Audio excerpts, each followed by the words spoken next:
नमस्कार, किसान समाचार में आपका स्वागत है। मैं हूं साइमा खान। सबसे पहले नजर हेडलाइंस पर। किसानों से एमएसपी पर इस साल ज्यादा गेहूं खरीद करने जा रही है केंद्र सरकार। बिहार, राजस्थान और उत्तर प्रदेश में 7 गुना अधिक गेहूं की होगी खरीद। सरकार ने इन तीनों राज्यों से कुल 50 लाख टन गेहूं खरीदने का रखा है लक्ष्य।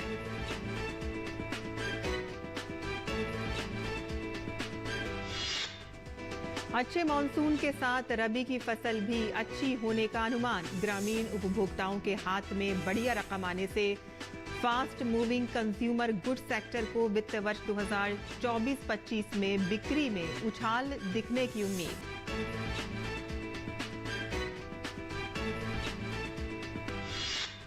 आईएमडी ने आगामी कुछ दिनों में तमिलनाडु, कर्नाटक और तेलंगाना में लू चलने की जताई संभावना।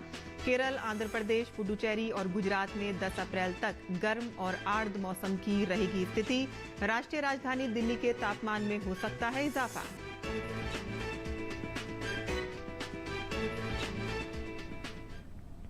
और अब समाचार विस्तार से। इस साल सरकार किसानों से न्यूनतम समर्थन मूल्य यानी कि एमएसपी पर ज्यादा गेहूं खरीद करने जा रही है। केंद्र सरकार इस बार बिहार, राजस्थान और उत्तर प्रदेश में 7 गुना अधिक गेहूं खरीद करेगी। सरकार ने इन तीनों राज्यों से कुल 50 लाख टन गेहूं खरीदने का लक्ष्य रखा है और इससे सरकार को 310 लाख टन के खरीद लक्ष्य को पूरा करने में मदद मिलेगी। खाद्य सचिव संजीव चोपड़ा ने बताया कि अभी गेहूं के निर्यात पर प्रतिबंध जारी रहेगा। उत्तर प्रदेश, राजस्थान और बिहार ने विपणन वर्ष 2023-24 में अप्रैल से मार्च के दौरान केंद्रीय पूल में केवल 6.7 लाख टन का योगदान दिया था। केंद्रीय खाद्य मंत्रालय ने कुल गेहूं खरीद लक्ष्य का 16% इन तीनों राज्यों से खरीदने का फैसला किया है। वहीं चालू वर्ष के लिए गेहूं का समर्थन मूल्य 2,275 रुपए प्रति क्विंटल तय किया गया है।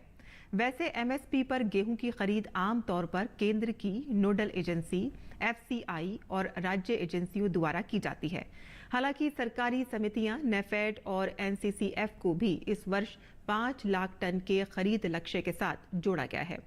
खाद्य सचिव ने कहा है कि 2024 के आम चुनावों से गेहूं खरीद पर असर पड़ने की संभावना नहीं है।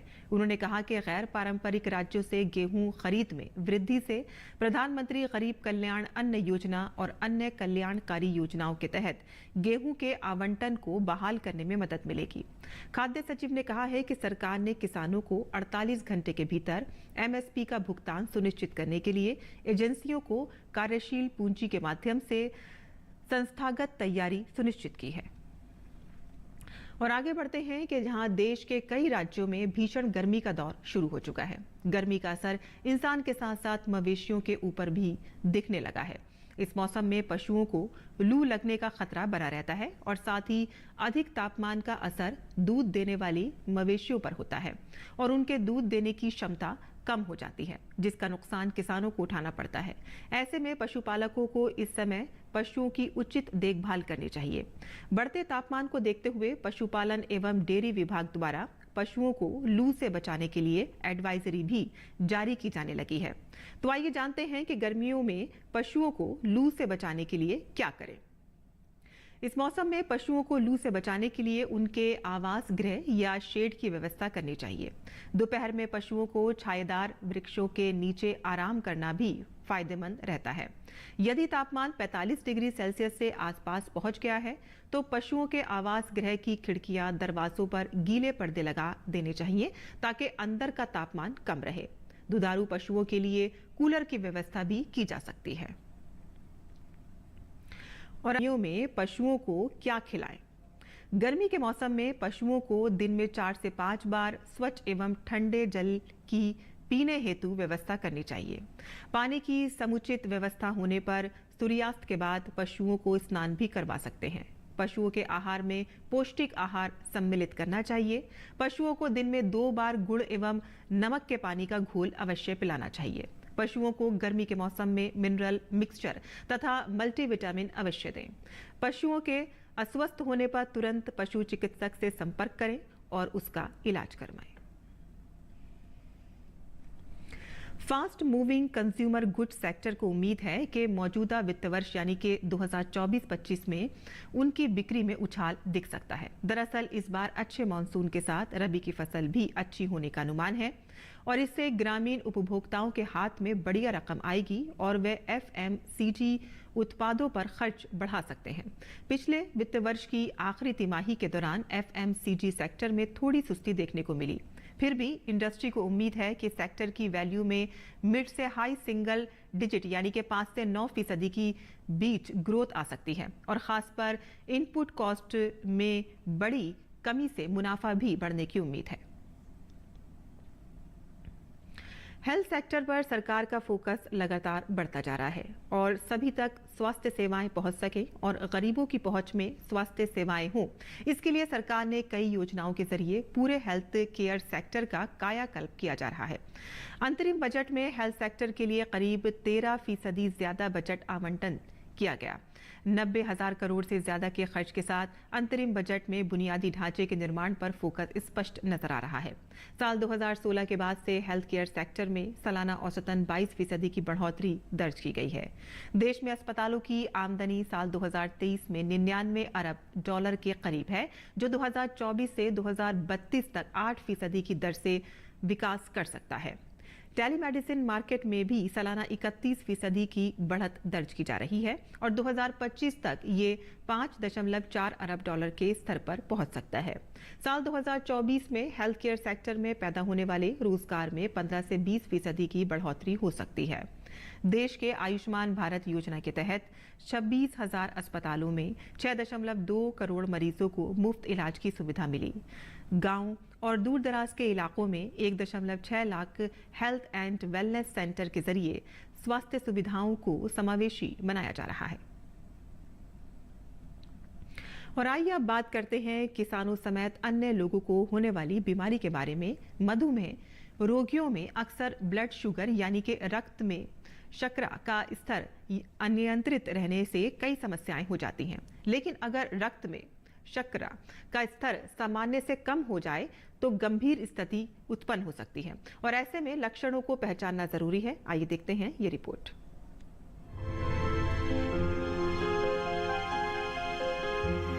हाइपोग्लाइसीमिया यानी रक्त में शर्करा का स्तर कम होना, ये एक समस्या है। ये स्थिति कई कारणों से उत्पन्न हो सकती है।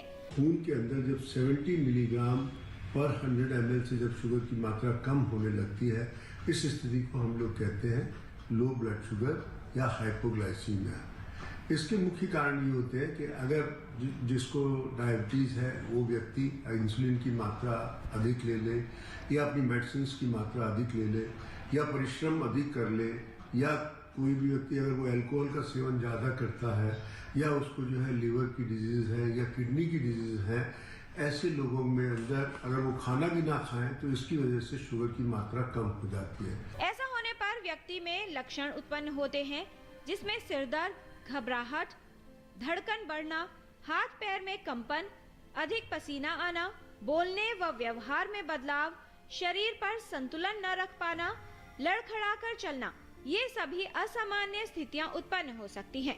सबसे ज्यादा अफेक्टेड ऑर्गन जो होता है लो शुगर की वजह से ब्रेन होता है, इसलिए पेशेंट के अंदर सबसे पहले इरिटेबिलिटी, सिरदर्द होना, बिल्कुल मरीज जो है पेल दिखाई देगा, शेकिंग होने लगेंगे, उसको जो है कपकपी लगने लगेगी, उसको जो है पाल्पिटेशन होने लगेगा, उसका दिल कच्चा होने लगेगा और ऐसा भी लगेगा कि आगे चल के उसको दिखने में मुश्किल हो, ब्लरिंग विजन हो जाए, हाथ पैर लड़खड़ाने लगे, जब वो चलेगा तो गिरने के चांसेस होने के काफ़ी संभावना रहती है। और कई बार कई लोग जो एल्डरली ग्रुप में जो रात को वो अपने टॉयलेट में गिर जाते हैं, वो लो शुगर की वजह से ही उनमें देखा गया, उससे उनको इंजरीज हो जाती हैं और उनको कई जो है फ्रैक्चर्स भी हो जाते हैं। ब्लड ग्लूकोज रक्त में पाई जाने वाली शर्करा है। ये ऊर्जा का प्रमुख स्रोत है। शरीर के अंगों और मांसपेशियों के साथ तंत्रिका तंत्र को पोषक तत्व प्रदान करती है। ग्लूकोज महत्वपूर्ण है क्योंकि ये मस्तिष्क के लिए ऊर्जा का प्राथमिक स्रोत होता है। लो शुगर होने पे हमेशा याद रखिएगा एक रूल ऑफ 15 होता है, 15 ग्राम ग्लूकोज घोल के तुरंत पेशेंट को पिला देना चाहिए पानी में घोल के, और उसके बाद में वेट करना चाहिए। अगर उसके सिम्टम्स अच्छे हो रहे हैं, इज फीलिंग बेटर, तो उसको जो है तो फिर खाने की और चीज़ें दी जा सकती हैं। अगर अभी भी उसके सिम्टम हैं तो 15 मिनट बाद फिर 15 ग्राम ग्लूकोज घोल के देने से उसके जो है काफ़ी ठीक हो जाती है स्थिति। अगर ये सब करने के बावजूद भी अगर वो ठीक नहीं हो रहा तो इसका मतलब है कि उसकी शुगर बहुत लो है, उसको अस्पताल में जाके और IV फ्लूइड देने की ज़रूरत है। इसके साथ साथ घर के अंदर शहद होना चाहिए कि तुरंत आप उसको जो है 2 चम्मच शहद दे सकते हैं, और इसके अलावा जैसे जो है बिस्कुट्स या मीठे पदार्थ होने चाहिए, और अपना जो है ड्रिंक्स, कोल्ड ड्रिंक्स भी दी जा सकती हैं। सही समय पर प्रबंधन न किया जाए तो हाइपोग्लाइसीमिया गंभीर रूप ले सकता है। रक्त में शर्करा की नियमित जांच करवाएं और सावधानी रखें, जिससे हाइपोग्लाइसीमिया की स्थिति से बचाव किया जा सके। किरण भारद्वाज, DD न्यूज। और गुजरात के अरावली जिले के भीतरी इलाकों में मेघराज तालुका की महिलाएं विलुप्त होती जा रही देसी अनाज की जटिल खेती का काम करती हैं, और इसके साथ ही ये महिलाएं देसी बीजों का संरक्षण कर बीज बैंक बनाकर उसे चलाने का सराहनीय काम भी कर रही हैं। देखते हैं हमारी ये खास रिपोर्ट।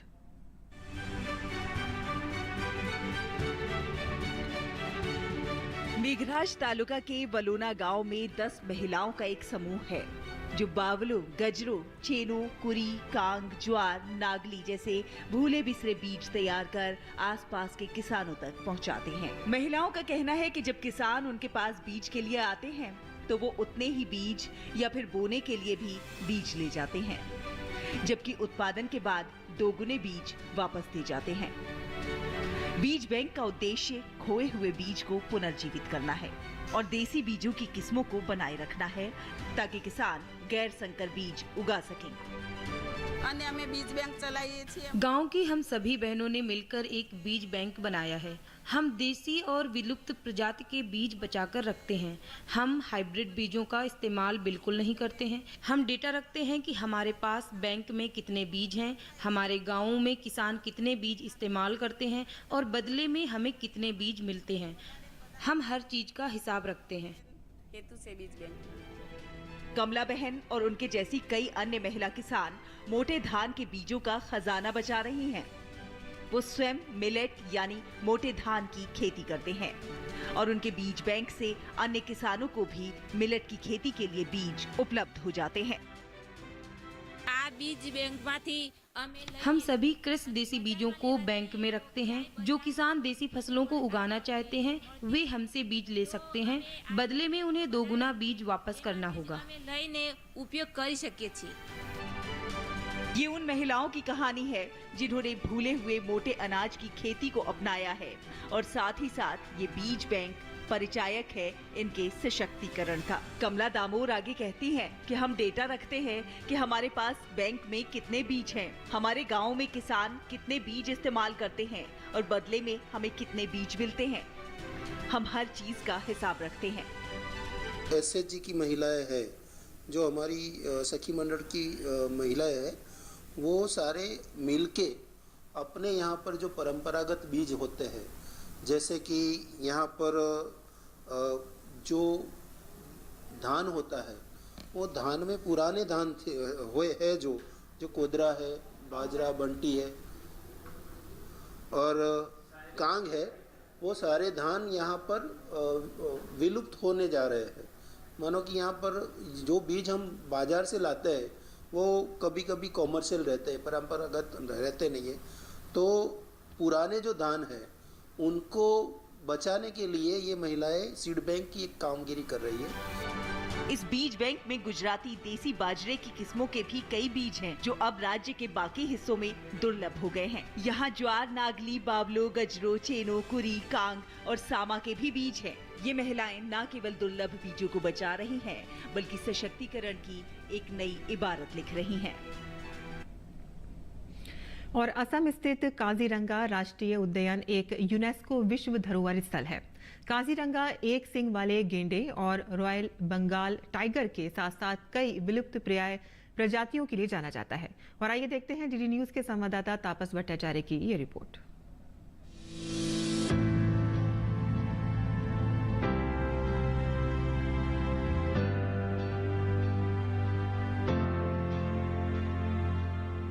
काजीरंगा नेशनल पार्क में हम लोग आ चुके हैं। यहाँ की सफारी, जीप सफारी जो है बहुत ज्यादा लोक प्रसिद्ध है। लोग आते हैं दूर दूर से, देश विदेश सब जगह से। और आज मैं यहाँ पे हूँ, राजू और औरान जो है वो मुझे और हमारी टीम को यहाँ पे घुमाने लेके आए हैं। यहाँ पे जो राइनोसोरस है, ये सिंगल हॉर्न राइनोसोरस का घर माना जाता है काजीरंगा नेशनल पार्क। करीब 3600 से ज्यादा राइनोसोरस, सिंगल हॉर्न राइनोसोरस यहाँ पे पाए जाते हैं। इंपॉर्टेंट ये चीज है कि यहाँ पे ये जो पूरा ट्रैक है ये बहुत बड़ा है, लंबा है, करीब 2 घंटे का करीब सफर होता है। और राजू, सबसे पहले हमें ये बताइए कि ये कितना लंबा है, कितने किलोमीटर का है? ये 18-19 से ज़्यादा किलोमीटर होगा हमारे सेंट्रल रेंज में जो सफारी का रूट है। और ये पूरा जो काजीरंगा नेशनल पार्क है कितना बड़ा है ये थोड़ा? ये हमारा काजीरंगा नेशनल पार्क जो है ये total park area 440 square kilometre में फैला हुआ है। बहुत ही लंबा है ये, हाईवे के साइड में जितना भी है 44 किलोमीटर तक पूरा काजीरंगा ये है। अच्छा, रॉयल बंगाल टाइगर जो है बहुत भारी मात्रा में यहाँ पे पाए जाते हैं। करीब 130 रॉयल बंगाल टाइगर है पूरे काजीरंगा नेशनल पार्क में। तो इसी वजह से ये काजीरंगा नेशनल पार्क भी है, लेकिन उसके साथ साथ ये टाइगर रिजर्व भी है।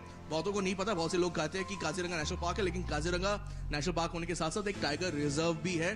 काजीरंगा के बीच में इस वक्त हम हैं और ये एक और चीज़ आपको दिखाना चाहते हैं। ये इनका एंटी पोचिंग कैंप है। ये वॉच टावर है एंटी पोचिंग कैंप का, और इसको अक्षय कुमार ने फंड किया है। आप ये एंटी पोचिंग कैंप यहाँ पे चलाते हैं, तो कितना इम्पोर्टेंट है आप लोगों के लिए, फ्रंट लाइन वर्कर्स के लिए? बहुत इम्पोर्टेंट है। ये अब जो जानवर है जंगल में, कोई कभी मरता है ना, उसको देखना पड़ता है कब कहाँ कौन से तारीख में मरता है। और वो अंदर को कोई शिकारी आता है, ये देखना पड़ता है। ये एक्चुअली इकलौती जगह है जहाँ पे जो टूरिस्ट हैं वो आते हैं, रोक सकते हैं। हम जब आ रहे थे तो हमें अलग अलग तरीके के पक्षियाँ भी देखने को मिली जो रेड लिस्ट में है, एंडेंजर्ड स्पीसीज में है। तो काजीरंगा नेशनल पार्क और टाइगर रिजर्व जो है, इन सारी प्रजातियों का एक ऐसा घर है जो उनको ना सिर्फ बचाता है बल्कि उनको पनपने का भी मौका देता है। कैमरा पर्सन राहुल चोपड़ा के साथ प्रताप भट्टाचार्य, दूरदर्शन समाचार, काजीरंगा नेशनल पार्क, असम। और आईएमडी ने आगामी कुछ दिनों में तमिलनाडु, कर्नाटक और तेलंगाना में लू चलने की संभावना जताई है। और इसके अलावा आईएमडी ने कहा है कि आगामी कुछ दिनों में 9 राज्यों में बारिश होने की उम्मीद जताई है। केरल, आंध्र प्रदेश, पुडुचेरी और गुजरात में 10 अप्रैल तक गर्म और आर्द्र मौसम की स्थिति देखने को मिलेगी। तो वहीं राष्ट्रीय राजधानी दिल्ली के तापमान में काफी बढ़ोतरी होने की उम्मीद जताई गई है। अगले 6 दिनों में अरुणाचल प्रदेश, पश्चिम बंगाल, सिक्किम, असम, मेघालय, नागालैंड, मणिपुर, मिजोरम और त्रिपुरा में छिटपुट गरज और बिजली की गरज के साथ मध्यम बारिश होने की उम्मीद जताई गई है। और किसान समाचार में अब बात करते हैं मौसमी खेती की। किसान इस मौसम में कैसे रखें अपनी खेती का ख्याल, आइए देखते हैं।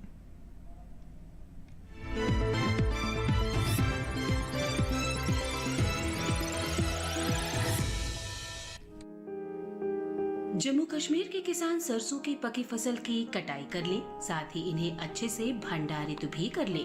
हिमाचल प्रदेश में किसान शिमला मिर्च, भिंडी, फ्रेंच बीन्स, टमाटर और खीरे की नर्सरी लगा ले। वहीं उत्तराखंड के किसान सरसों और मटर की कटाई और तुड़ाई जारी रखें। उत्तराखंड में इस समय मूंग और उड़द की बुवाई की जा सकती है। पंजाब के किसान खड़ी फसलों, सब्जियों और बगीचों की समय पर सिंचाई करें। यहाँ किसान मिर्च, बैंगन और कद्दू वर्गीय सब्जियों का रोपण कर सकते हैं। पंजाब में इस समय मक्का, ज्वार और बाजरा की भी बुवाई की जा सकती है। साथ ही यहाँ के किसान नींबू, आम, अमरूद और बेर के पौधे लगा सकते हैं। हरियाणा में किसान गेहूं की फसल की समय पर सिंचाई करें। साथ ही यहाँ सरसों की पकी फसलों की कटाई जारी रखें। दिल्ली में किसान सरसों की पकी फसलों की कटाई कर लें। दिल्ली में इस मौसम में मूंग, उड़द, फ्रेंच बीन, लोबिया, भिंडी और लौकी की बुवाई की जा सकती है। साथ ही यहाँ के किसान खड़ी फसलों और सब्जियों की समय पर सिंचाई करते रहें। राजस्थान में किसान लौकी, कद्दू, टमाटर, बैंगन, मिर्च, ककड़ी, तरबूज और खरबूजा की बुवाई कर सकते हैं। महाराष्ट्र के कोंकण में किसान आम, काजू और तरबूज की पकी पौध की तुड़ाई जारी रखें। कोंकण के किसान मूंगफली और मूंग की फसलों की समय पर सिंचाई करते रहें। वहीं पूर्वोत्तर भारत के असम में किसान जूट की बुवाई कर ले। यहाँ के किसान इस समय केले और अदरक के पौधों का रोपण कर सकते हैं। वहीं मेघालय में किसान मटर की पकी पौध की तुड़ाई कर लें। साथ ही यहाँ के किसान मिर्च, बैंगन और फ्रेंच बीन्स की बुवाई जारी रखें।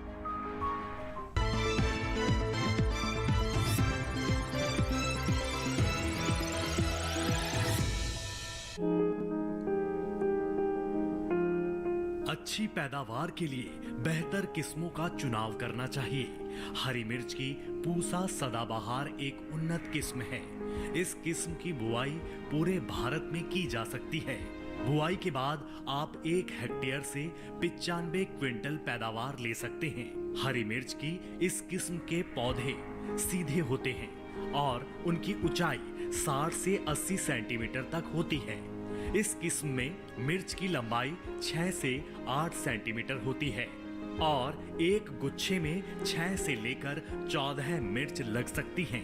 हरी मिर्च की पूसा सदाबहार किस्म रोपाई के 75 से 80 दिनों बाद तैयार हो जाती है। हरी मिर्च की बुआई के लिए 1 से 1.5 किलो बीज लें। बीजों की इतनी मात्रा 1 हेक्टेयर खेत के लिए काफी रहेगी। बुआई करते समय कतार से कतार की दूरी 45 से 60 सेंटीमीटर और पौध से पौध का फासला 30 से 45 सेंटीमीटर रखें। बुआई के तुरंत बाद पहली सिंचाई कर दें। इस समय 10 से 12 दिन के अंतराल पर फसल में सिंचाई करें, जबकि गर्मी के मौसम में हर 7वें दिन फसल में सिंचाई करना अच्छा रहता है। फसल में खरपतवार नियंत्रण के लिए समय समय पर खुरपी से निराई गुड़ाई करें। हरी मिर्च में आर्द्र गलन रोग होने का खतरा बना रहता है। इसके अलावा थ्रिप्स और माहू कीट भी लग सकता है। हरी मिर्च की फसल को रोगों से बचाने के लिए विशेषज्ञों की सलाह लेते रहें। ध्यान रखें कि दवा का छिड़काव संबंधित विशेषज्ञ की सलाह से सिर्फ प्रभावित जगह पर ही करना है।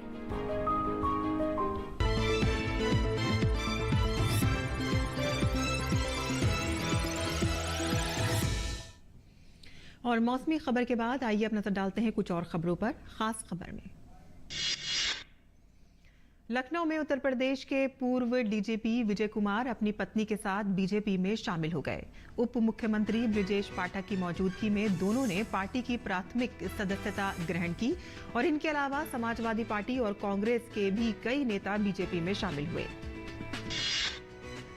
उत्तराखंड के मुख्यमंत्री पुष्कर सिंह धामी ने कहा कि प्रधानमंत्री का उत्तराखंड आना हमेशा एक उत्सव की तरह होता है। प्रधानमंत्री देवभूमि को अपना परिवार मानते हैं। मुख्यमंत्री पुष्कर सिंह धामी ने दावा किया है कि 5 सीटों पर कोई मुकाबला नहीं है। लोग दलों और पार्टियों से ऊपर उठकर मोदी जी को विजयी बनाएंगे। भाजपा अध्यक्ष जेपी नड्डा ने कहा है कि कांग्रेस पार्टी को जनता ने बार बार नकारा है, लेकिन इसके बावजूद कांग्रेस तुष्टीकरण की राजनीति पर आमादा है। नड्डा ने कांग्रेस के न्याय पत्र को मुस्लिम लीग का घोषणा पत्र करार दिया और साथ ही राहुल गांधी से सवाल पूछा है कि वायनाड में नामांकन के दौरान कांग्रेस पार्टी के झंडे गायब क्यों हो गए। केरल के एर्नाकुलम में कांग्रेस महासचिव केसी वेणुगोपाल ने दावा किया है कि कांग्रेस के नेतृत्व वाली यूडीएफ केरल में जीत हासिल करने जा रही है और इसके साथ ही केसी वेणुगोपाल ने इंडी गठबंधन की केंद्र में सरकार बनने का भी दावा किया। भारतीय चुनाव आयोग ने अपने सोशल मीडिया हैंडल पर एक वीडियो जारी करके सभी को ये संदेश दिया है कि आप एक हैं, बाहर निकलें, मतदान करें और दूसरों को भी ऐसा करने के लिए प्रेरित करें। दिल्ली शराब घोटाले से जुड़ी मनी लॉन्ड्रिंग मामले में आरोपी बीआरएस नेता के कविता की अंतरिम जमानत याचिका दिल्ली की राउस एवेन्यू कोर्ट ने खारिज कर दी है। के कविता ने बेटे के एग्जाम और उसे मां के इमोशनल सपोर्ट की जरूरत का हवाला देते हुए अंतरिम जमानत की मांग की थी। ईडी ने इस अर्जी का विरोध किया और के कविता की नियमित जमानत याचिका पर 20 अप्रैल को सुनवाई होगी। भारतीय रिजर्व बैंक द्वारा मार्च 2024 में कराए गए सर्वे के मुताबिक आने वाले वर्ष के लिए उपभोक्ताओं के विश्वास में सुधार हुआ है, जिसके चलते फ्यूचर एक्सपेक्टेशन इंडेक्स 2 अंक से अधिक बढ़कर 125 पर पहुंच गया है, जो 2019 मध्य के बाद का उच्चतम स्तर है। जम्मू कश्मीर के रामबन में भूस्खलन के कारण राष्ट्रीय राजमार्ग अवरुद्ध हो गया है। रामबन में खूनी नाला पर भूस्खलन के बाद जम्मू श्रीनगर राष्ट्रीय राजमार्ग में रुकावट आ गई है। राजमार्ग को यातायात के लिए बंद कर दिया गया है। देश भर में सोमवती अमावस्या के अवसर पर श्रद्धालुओं ने लगाई डुबकी। हरिद्वार में सोमवती अमावस्या के मौके पर हर की पौड़ी पर बड़ी संख्या में भक्त पहुंचे। भक्तों ने पवित्र गंगा नदी में डुबकी लगाई। नागपुर के मनकापुर इलाके में तेज रफ्तार कंटेनर ने 9 कारों, 1 एम्बुलेंस और 2 दोपहिया वाहन सहित 12 लोगों को टक्कर मार दी। इस हादसे में 4 लोग घायल हुए हैं। सभी वाहन बुरी तरह से क्षतिग्रस्त हो गए हैं। घायल हुए लोगों को अस्पताल में भर्ती कराया गया है। बिहार के भागलपुर में नगर निगम परिसर में भीषण आग लग गई है। स्थानीय लोगों ने आग पर काबू पाने का काफी प्रयास किया। नगर निगम परिसर में रखे 2 बड़े कूड़ेदान वाहन जलकर राख हो गए हैं। इसके अलावा कई पेड़ भी आग की चपेट में आ गए। हादसे में लाखों की संपत्ति जलकर पूरी तरह से राख हो गई। और किसान समाचार में आज के लिए बस इतना ही। अनुमति दें। नमस्कार।